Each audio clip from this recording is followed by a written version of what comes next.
Well, a couple of quite interesting things. One is how England kind of reacted, saw a lot of chirp, a lot of banter. I wonder if they want to kind of use this as a tactics going forward in this series and how India would react to it. That's the interesting bit. We saw a little bit of banter starting from the evening of third day. So that's one thing.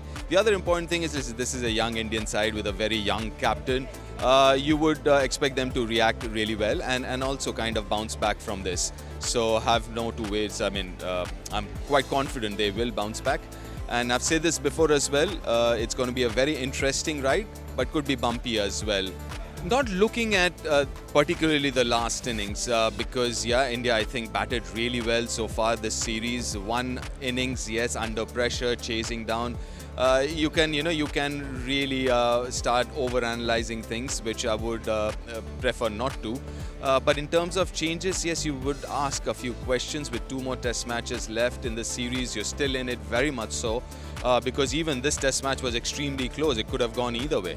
But what I would be looking at is at number 3.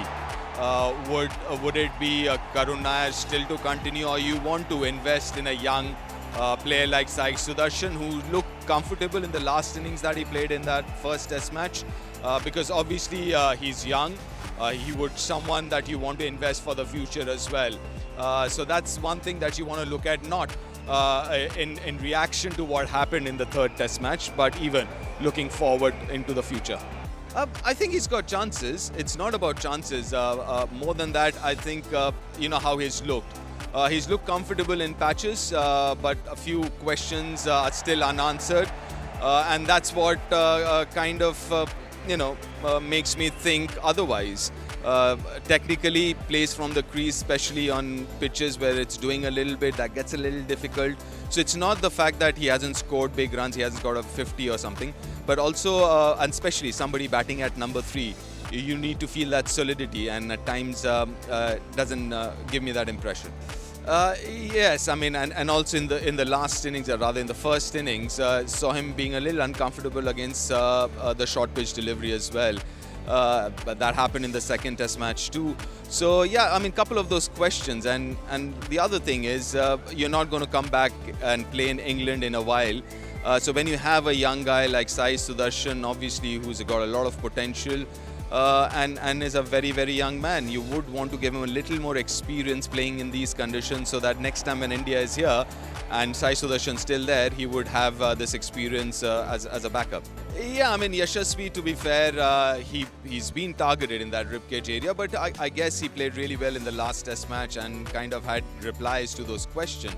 But yeah, I mean, listen, he's again a very young man, playing all 3 formats. He's moving from one format to the other, yeah, we've got to be really patient. That's something that I would urge everyone else as well, because this is a young Indian side going through a transition period, so we've got to be a little patient with this team. And would you tinker with the bowling at all? I don't think so. I mean, I hope Bumrah is ready to go. There is a fair amount of rest period between the 2 test matches. And now that England are up 2-1 in the series, the 4th test match becomes extremely important for India. And you would want the best bowler in the world to play for you.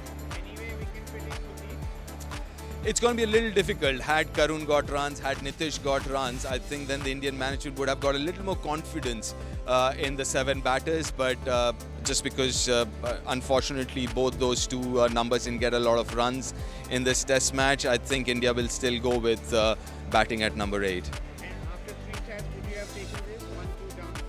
Oh, 100% yes. There is no 2 ways about it. I always knew India will do well.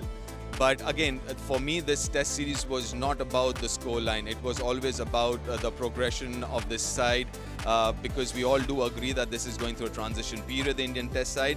So it was always about the performances and how good this young side adapts to these conditions. And last question, the only possible change you could see is then Sai coming in for Karun, if at all? If at all that. Again, I don't think India should react to what happened in the last innings of the 3rd test match, but then again, this is not a reaction. If they do change, I think would be more forward looking, than reaction to the last innings. Yes, that's a shot. Cricket की हर बड़ी खबर, Lovely shot. हर बड़े update और live discussion के लिए जुड़िए मेरे साथ सिर्फ India TV cricket YouTube channel पर।